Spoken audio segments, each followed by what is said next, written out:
Simple सा एक chart को समझ लीजिए। एक चार्ट को समझने से लगभग 20 पेज आप पढ़ने से बच जाएंगे और सामान्य तौर पे एक क्वेश्चन यहां से आता ही है। इसी तरीके से साइंटिफिक तरीके से किसी भी सब्जेक्ट में आप पूरे चैप्टर को एक पेज में लेकर के आ सकते हैं, चाहे इकोनॉमी हो या ज्योग्राफी हो।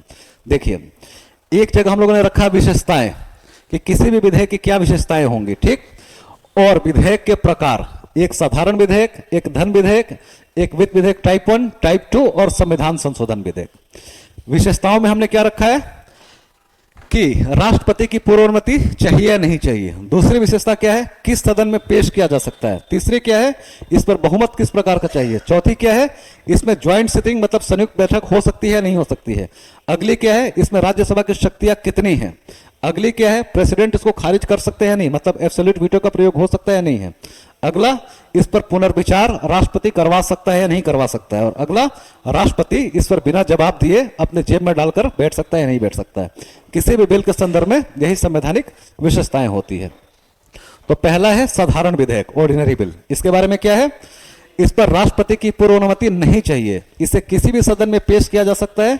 इसको पास होने के लिए साधारण बहुमत की आवश्यकता होती है। इसमें ज्वाइंट सिटिंग हो सकती है। राज्यसभा की शक्तियां सामान्य तौर पर लोकसभा के बराबर होती है, लेकिन ज्वाइंट सिटिंग में समस्या आती है। प्रेसिडेंट इसको खारिज कर सकता है, मतलब इस पर एब्सोल्यूट वीटो का इस्तेमाल कर सकता है। प्रेसिडेंट इस पर सस्पेंसिव वीटो का भी इस्तेमाल कर सकता है, मतलब पुनर्विचार के लिए लौटा सकता है। और पॉकेट वीटो का भी इस्तेमाल कर सकता है, मतलब कोई जवाब नहीं दे सकता है।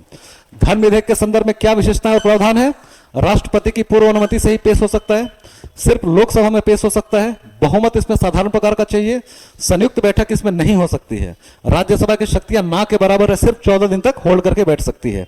14 दिन के भीतर कोई जवाब नहीं दिया तो क्या होगा, मान लिया जाएगा कि धन विधेयक राज्यसभा से भी पास हो गया। प्रेसिडेंट इसको खारिज कर सकता है, हाँ। सस्पेंसिव वीटो का इस्तेमाल कर सकता है, नहीं कर सकता है, ठीक, क्योंकि साफ साफ मना किया गया है कि धन विधेयक को राष्ट्रपति पुनर्विचार के लिए नहीं लौटा सकता है। पॉकेट वीटो का इस्तेमाल राष्ट्रपति ने अभी तक किया नहीं है, तो कुछ इंटरप्रिटेशन ये कर सकते हैं कि हाँ कर सकता है, कुछ कहते हैं नहीं करता है। अगर आप लोग मुझसे पूछेंगे तो मेरा मानना है कि संविधान में सिर्फ इतना लिखा गया है कि धन विधेयक को राष्ट्रपति पुनर्विचार के लिए नहीं लौटाएगा, इसका मतलब है सस्पेंसिव वीटो को छोड़कर के सारे वीटो प्राप्त हैं। तो मेरी तरफ से इसका जवाब होगा कि हाँ, उसको पॉकेट वीटो का उस पर इस्तेमाल कर सकता है, ठीक। अगला, फाइनेंस बिल टाइप 1, इसका मतलब अनुच्छेद 117(1) से संबंधित है। ये क्या है, राष्ट्रपति की पूर्व अनुमति इस पर नहीं चाहिए। चाहिए।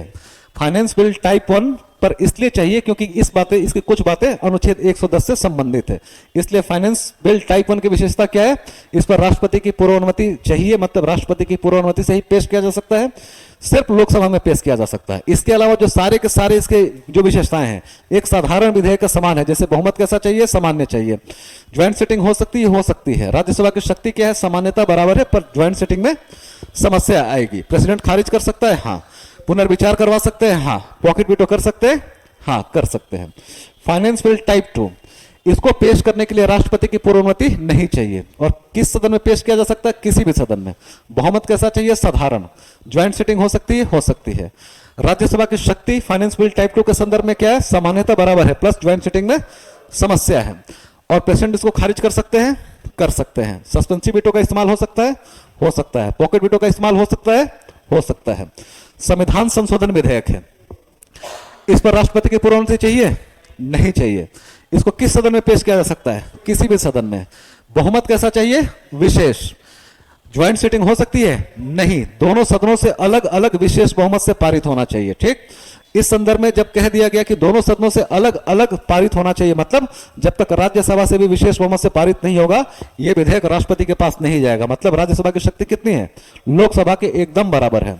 और प्रेसिडेंट इसको खारिज कर सकता है, नहीं कर सकता है। क्यों, संविधान संशोधन करके 1973 में 368(2) जोड़ा गया और साफ साफ लिख दिया गया कि कोई भी संविधान संशोधन विधेयक जब राष्ट्रपति के समक्ष प्रस्तुत किया जाएगा तो उस पर वो अपनी सहमति देगा का मतलब क्या, कोई इफ एंड बट नहीं, चुपचाप सहमति दो।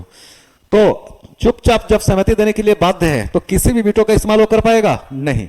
ना तो खारिज कर पाएगा, ना ही सस्पेंसिव वीटो का इस्तेमाल कर पाएगा, ना ही पॉकेट वीटो का इस्तेमाल कर पाएगा। क्लियर है। एक चार्ट को ध्यान में रख लीजिए, एक क्वेश्चन यहां से कंफर्म हो जाएगा।